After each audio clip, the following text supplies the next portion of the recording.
Ce programme vous est offert par Kadibir. Notre patrimoine, c'est vous. في سنة 53 كنا نريد فعلا مخلصين ان احنا نتعاون مع الاخوان المسلمين. La Suisse est un pays développé. Vous n'avez pas été soumis au colonialisme. Nous avons été soumis au colonialisme. Nous avons souffert du colonialisme. Nous avons subi l'occupation britannique pendant 75 ans. Nous pouvons maintenant nous débarrasser de l'occupation britannique. Nous avons le ferme dessein de construire notre pays. C'est là la différence entre vous et nous. Accédant au pouvoir à la mort du général Gamal Abdel Nasser le 28 septembre 1970, Mohamed Anwar el-Sadat vient avec une vision radicalement opposée à celle de son prédécesseur. À ses premières années à la tête du pays, Sadat libéralise l'économie, favorisant l'émergence d'une classe de nouveaux riches et l'apparition d'une classe sociale de plus en plus pauvre, proliférant dans les bidonvilles.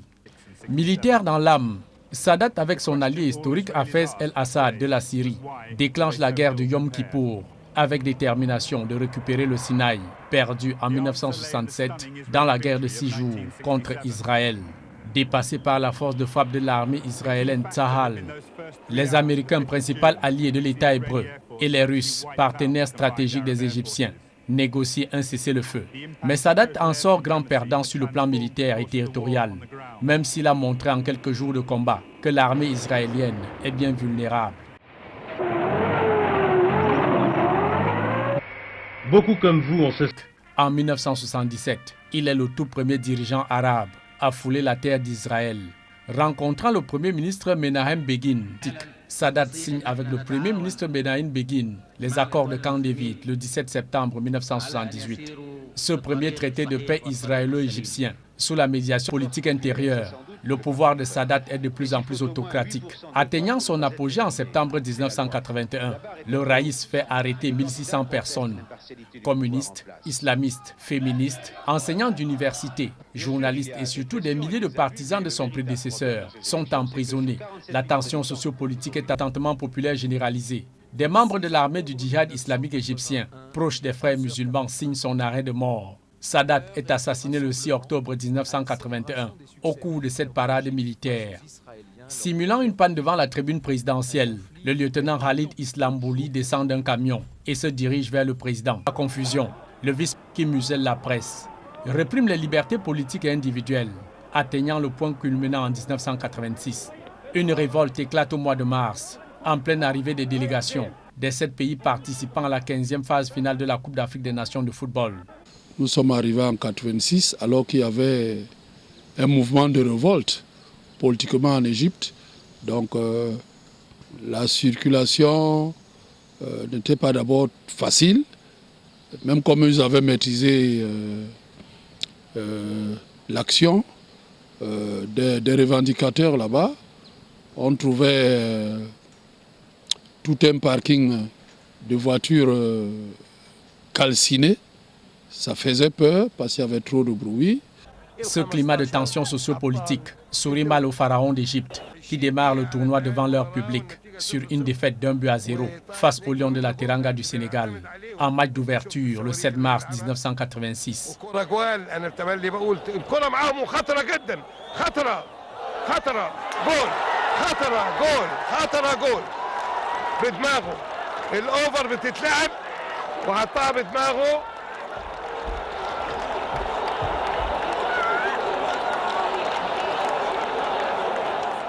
Mais ils se ressaisissent très vite, battant 2-0 les éléphants de Côte d'Ivoire, les Mambas de Mozambique et se qualifient pour les demi-finales, en compagnie des Ivoiriens qui ont cumulé 4 points en 2 victoires. Les Lions indomptables tenants du titre font une belle entame. Victoire 3-2 sur les Kaka Eleven de Zambie, même score face au Fennec d'Algérie. Mais se font peur devant les Lions de l'Atlas du Maroc, avec cette ouverture du score de Méry Crimo à la 63e minute.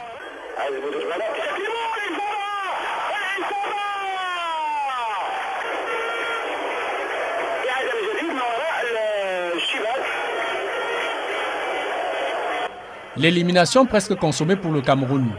L'ambassadeur itinérant Albert Roger Mila sort la carte de la qualification à la 90e minute sur ce lob de Badou Zaki.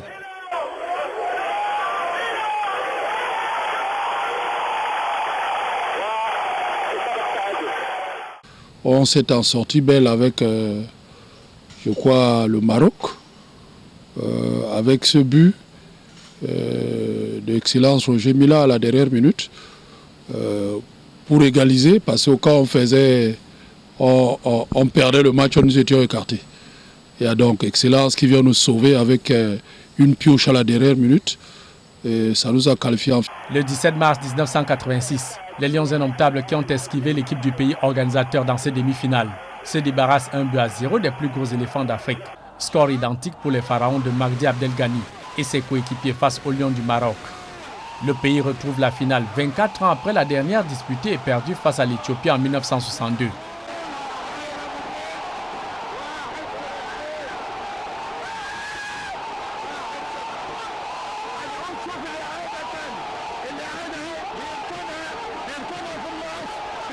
Et à la finale du 21 mars 1986, dans la fournaise du stade international du Caire, les Lions indomptables voient de toutes les couleurs, avec les actes d'anti-jeu des joueurs égyptiens, encouragés par près de 100 000 spectateurs chauvins, totalement acquis à leur cause.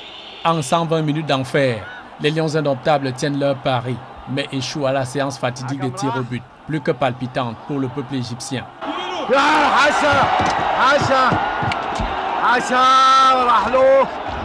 حشا شايف الصورة شوف التعبيرات بتاعت الناس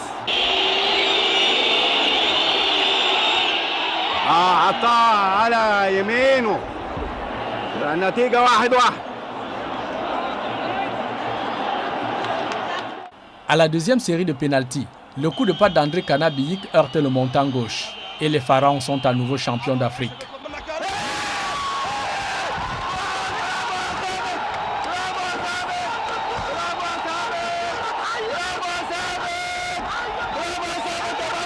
Le chef de l'État Hosni Moubarak remet le trophée de l'unité africaine au capitaine des pharaons. C'est le troisième titre de leur histoire, après 1957 au Soudan et 1959 à domicile. Dans la tanière, c'est mission accomplie pour les vice-champions d'Afrique. Les Lions indomptables ont fait étalage de toute leur force mentale, à jouer devant n'importe quel public, dans une adversité à rude épreuve. Excellent, Roger Mila était blessé.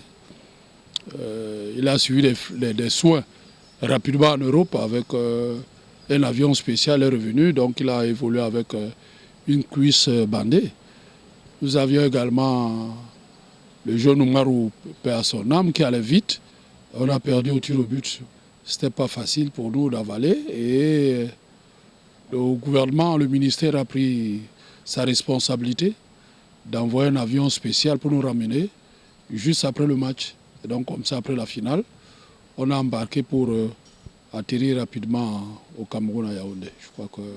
Ce programme vous a été offert par Kadibir. Notre patrimoine, c'est vous.